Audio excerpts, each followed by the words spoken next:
Yo, hello guys. So, andito ulit ako sa Kasamsamakan. Kakatapos kong pinukpok yung staking wood na sinurbay ni Kuya Aloy. Tagalan kami dito kasi walang signal. Nawawalan ng signal yung GPS, tapos ang hirap pumasok. Yan. Tapos picturean ko ito mamaya pagkatapos kong mapintuhan sa harap niya. Okay. Yan, so ayan guys, natapos ko na picturean yung in-stake namin na isang poste.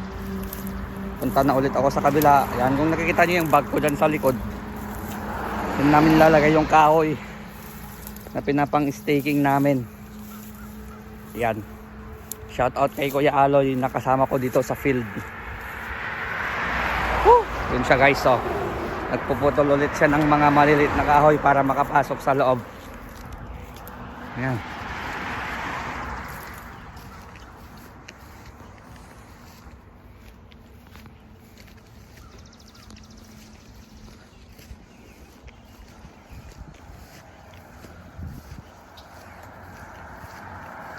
Yan.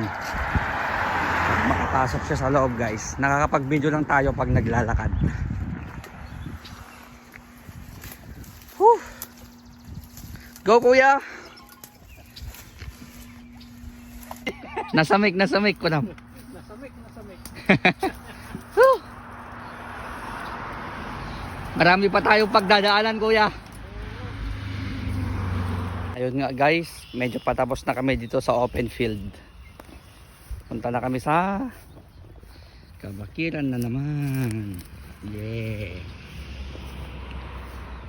Kailang naman, kahit medyo mahirap tong area na to, at least masaya. Kasi meron kang mga mababait na boss. Yeah. Andito na tayo sa Kasamsamakan ulit guys. Yan o. Papasok pa tayo dito sa may barot. Yan si Kuya Aloy. Papasok ako pagkatapos niya. Alright.